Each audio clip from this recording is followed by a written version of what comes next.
오늘 말씀의 제목은 하나님 앞에 겸비한 기도자입니다. 하나님 앞에 겸비한 기도자. 어제 우리가 담임 목사님으로부터 들은 말씀, 다니엘은 큰 전쟁에 관한 환상을 보고 무려 이 세 일해 동안 하나님 앞에 금식을 하게 됩니다. 아무것도 먹지 아니하고 몸에 기름도 바르지 않았습니다. 다니엘이 이러한 금식을 단행하는 것은 큰 전쟁에 대한 슬픔과 애통함을 가지고 하나님께 기도하기 위함이었습니다. 금식으로 인해서 몸이 쇠약해질 대로 쇠약해진 다니엘에게 하나님은 한 사람을 보내셨다고 본문은 기록을 하고 있습니다. 그리고 어제 우리가 읽은 10장 5절부터 6절까지 말씀을 보면 그 사람에 대한 정확한 묘사가 나오게 됩니다. 어떤 학자들은 이 사람의 정체에 대해서 이름 모를 천사다 그렇게 이야기하는 사람들도 있고요.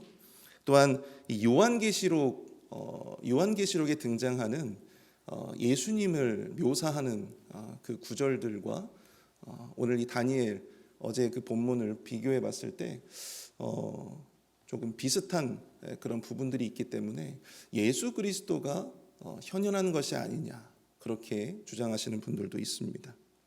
어찌되었든지 분명한 것은 여기 등장하는 이 사람은 하나님의 사자로서 하나님이 기도자 다니엘을 위로하시기 위해서 보낸 사람이다, 보낸 존재이다라고 하는 것이죠. 오늘 본문에서 이 하나님의 사자는 기도의 사람 다니엘을 위로하고 또한 격려해 주고 있습니다. 오늘 특별히 이 새벽에는 이 본문의 내용들을 중심으로 해서 기도자에게 하나님께서 어떠한 은혜로 함께 하시는지에 대한 부분을 몇 가지 나눠보고자 합니다. 첫 번째로 하나님은 기도자를 귀히 여겨주시고 반드시 만나 주신다는 것입니다. 오늘 본문 11절과 12절을 보시면 하나님의 사자가 다니엘에게 이렇게 말하고 있음을 보게 됩니다. 내게 이르되 큰 은총을 받은 사람 다니엘아, 내가 내게 이르는 말을 깨닫고 일어서라. 내가 내게 보내심을 받았느니라 하더라. 그가 내게 이 말을 한 후에 내가 떨며 일어서니 그가 내게 이르되 다니엘아 두려워하지 말라. 내가 깨달으려 하여 내 하나님 앞에 스스로 겸비하게 하기로 결심하던 첫날부터 내 말이 응답 받았으므로 내가 내 말로 말미암아 왔느니라. 아멘. 하나님의 사자가 다니엘에게 온 것은 그가 하나님의 보내심을 받았기 때문이고 또한 다니엘의 기도에 대한 응답으로 왔다라고 하는 것을 밝히고 있다는 것이죠.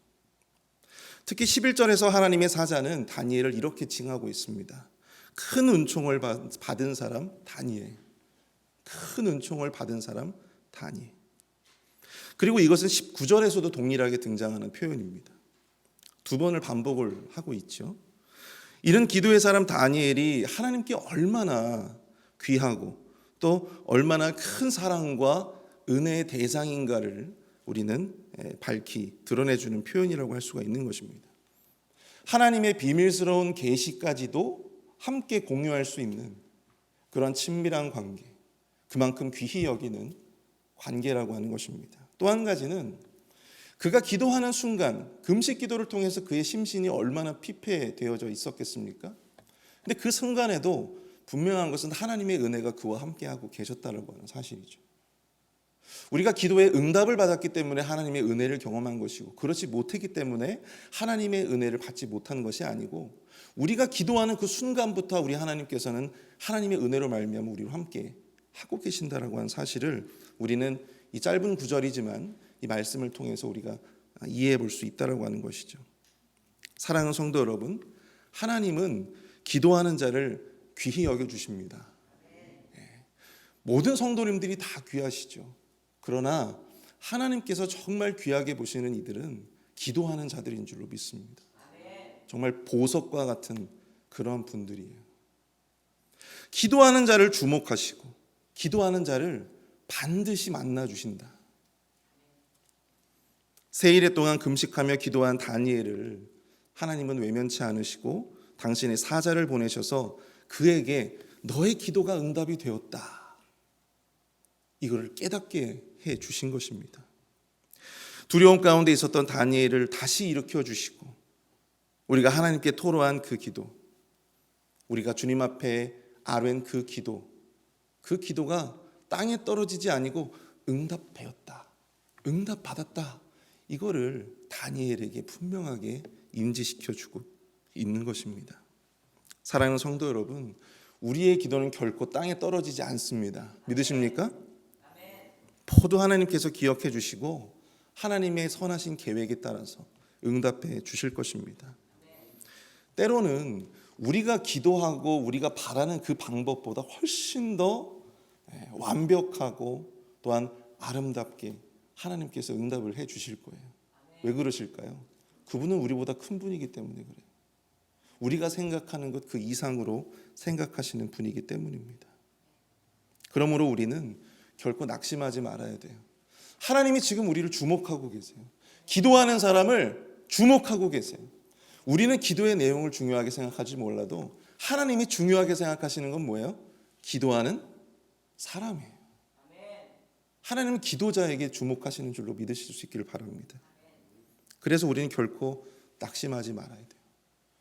나의 기도가 왜 이렇게 응답이 더딜까? 내 기도가 뭔가 문제가 있는 거 아닐까? 여러분, 그렇게 생각하시면 안 돼요. 때로는 사탄은 우리의 기도 또한 우리의 어떤 기도하는 우리의 모습을 굉장히 초라하게 여기게끔 만듭니다. 우리의 기도가 아무런 기약 없이 외치는 공허한 메아리로 생각되어지게끔 우리의 마음을 이렇게 흔들 때가 있어요. 여러분, 결코 우리는 흔들려서는 안 됩니다. 응답의 시간이 긴 만큼 하나님의 그 기도에 응답을 하시기 위해 그만큼 많은 공을 들이고 계시다라고 하는 사실을 여러분들 꼭 기억하실 수 있기를 축복합니다. 두 번째로, 기도하는 자는 스스로 겸비하는 자입니다. 다니엘이 새 이레를 금식하며 기도한 것은 단순히 기도 응답을 받기 위함이 아니었습니다.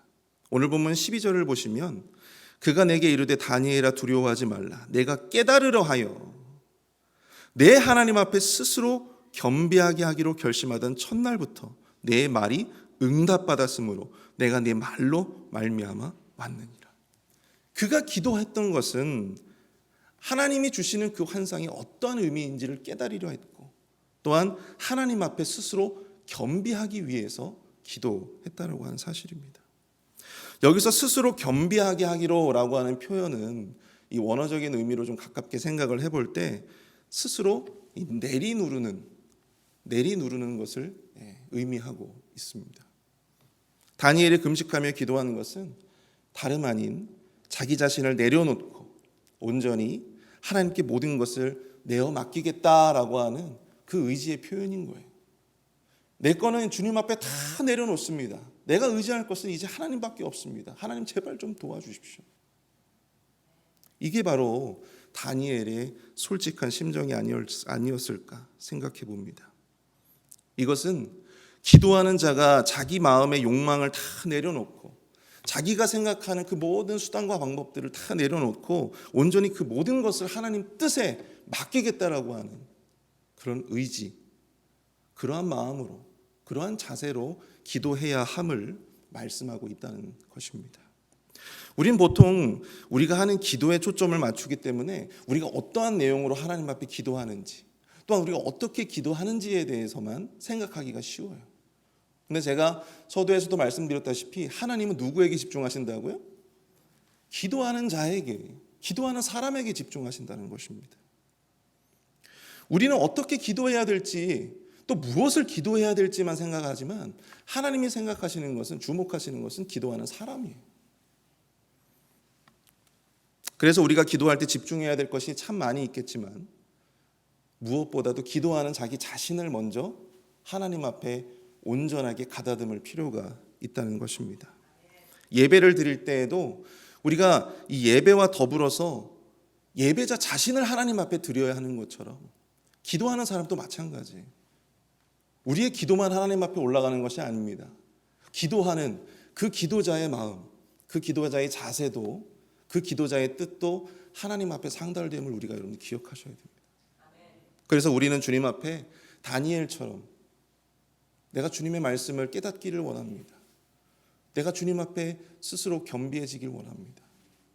이런 겸비한 모습으로 주님 앞에 나아가야 할 수 있다는 것입니다.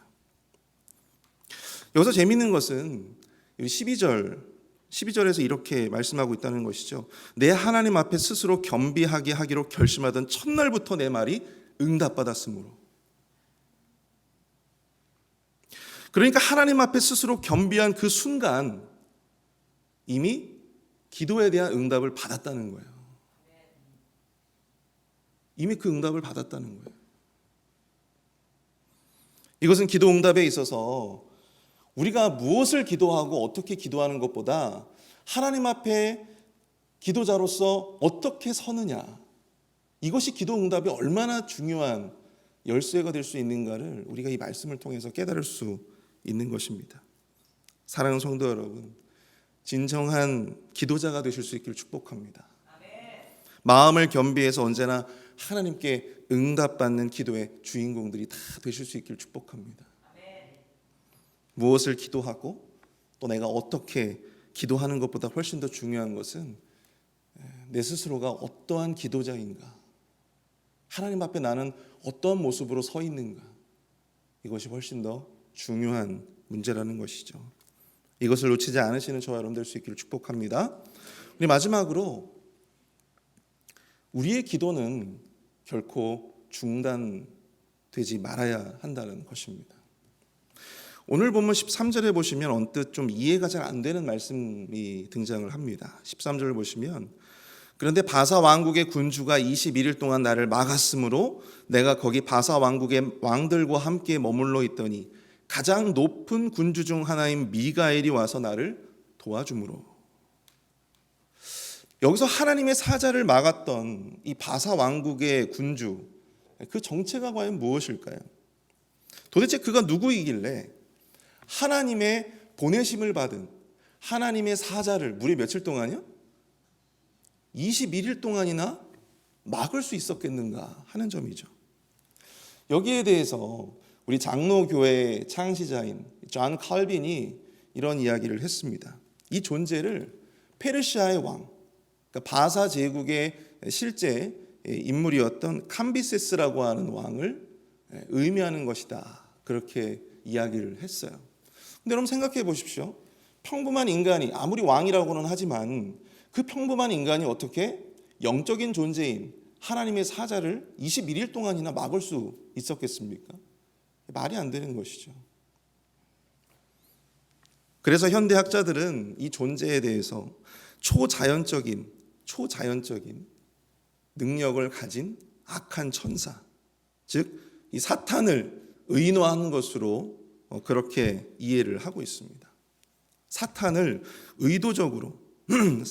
의도적으로 다니엘이 21일 동안 금식으로 기도할 때에 하나님의 사자를 막고, 하나님은 무슨 뜻으로 그렇게 하셨는지는 모르겠으나 그 하나님의 사자를 막는 그 사탄의 행동을 일정 기간 동안 허용하셨다라고 하는 사실이죠.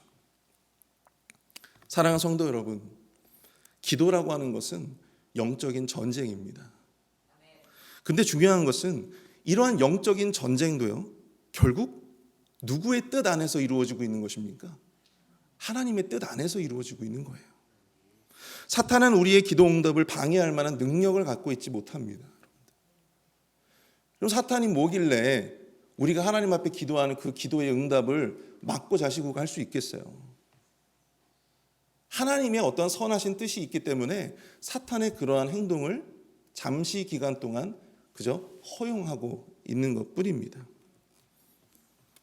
여기서 우리가 기도가 영적 전쟁이라고 하는 것은 기도가 응답되지 않는 그 순간에도 여러분들 영적인 전투는 우리 주변에서 벌어지고 있다라고 하는 것입니다.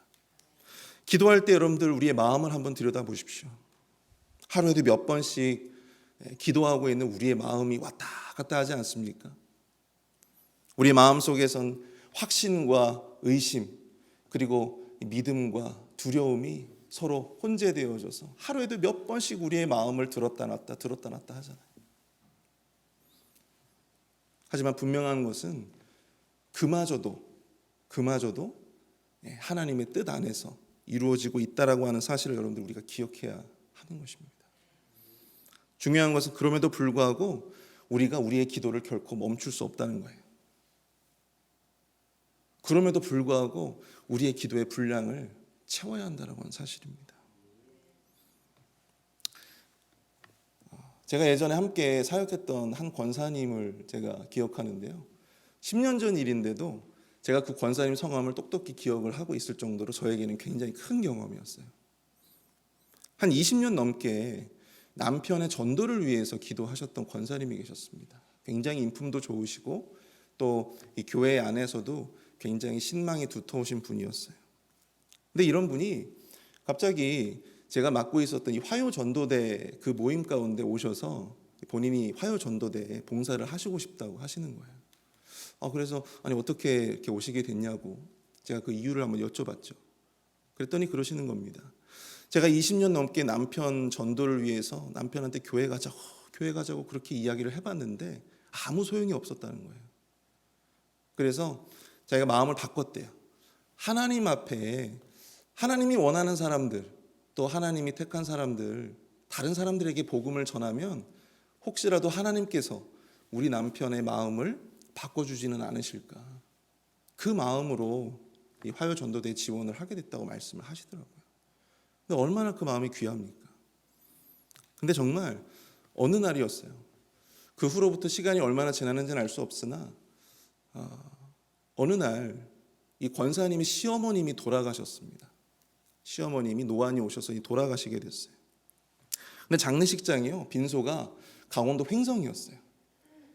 교회는 서울에 있었는데 강원도 횡성까지 교회에서 그 권사님이 워낙 그 신망이 두터우신 분이어서 뭐 교역자들 전체 다 가고요. 그다음에 성도들까지 해가지고 대형 버스 한 대에 봉고차가 무려 2대가 갔습니다.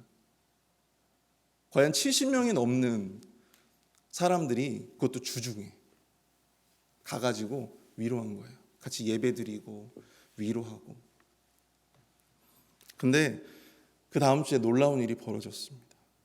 평생 교회 한번 나가본 적이 없는 그 남편이요, 자기 동생을 데리고 교회에 나와서 예배를 드리는 거예요. 근데 처음에는 그렇게 생각했어요. 장례식에 또 그래도 교회에서 많이 와주셨으니까 인사차 이렇게 오셨나 보다 이렇게 생각을 했어요. 근데 이게 웬걸요? 그 다음 주에도 나오시는 거예요. 그리고 그 다음 주에도 나오시고, 그래서 그 시동생과 함께 이분이 세례를 받으셨어요. 여러분, 하나님 놀랍지 않으십니까?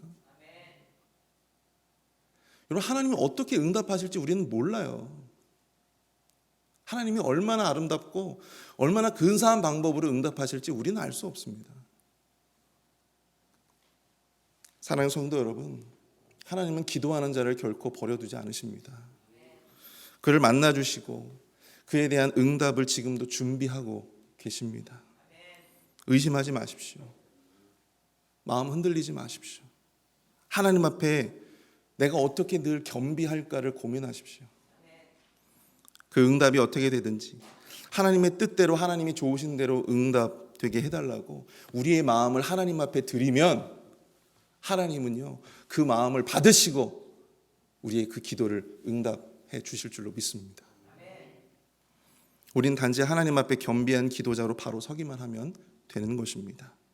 아무쪼록 우리 회의필 한인 장로교의 모든 성도님들, 하나님 앞에 온전한 겸비하는 기도자로 다 세워지실 수 있기를 축복합니다. 함께 기도합니다. 오늘 말씀을 생각하면서 함께 합심해서 기도하도록 하겠습니다. 하나님, 주님은 기도하는 자를 기뻐하시고 또한 은혜 베푸시는 이심을 믿습니다. 온전히 우리가 주 앞에서 정말 겸비한 기도자로 설 수 있도록 인도하여 주시고, 우리의 모든 기도가 땅에 떨어지지 아니하고 하나님 앞에 상달되어져서 정말 우리가 기대하지 않았던 그런 방법으로 모두가 응답받는 기도의 주인공들이 될 수 있도록 도와주시옵소서. 두 번째로 우리 교회 환우들을 위해서 기도합니다. 우리 연약한 지체들, 힘든 지체들, 병든 지체들 회복의 은총을 더하여 주시고, 또한 특별히 우리 담임 목사님을 위해서 기도합니다. 우리 담임 목사님 또한 우리 교회의 귀한 담임 목사님으로 세워주셨으니 주님 성령의 능력으로 함께 해주셔서 우리 교회의 모든 맡겨진 사역들을 온전히 잘 감당할 수 있도록 도와주시고, 목사님의 입술에서 떨어지는 그 모든 하나님의 말씀이 우리 성도님들의 가슴에 새겨지고 또한 성도님들의 삶을 변화시키는 놀라운 능력의 말씀이 되게 하여 주옵소서. 우리 함께 통성으로 함께 기도하도록 하겠습니다.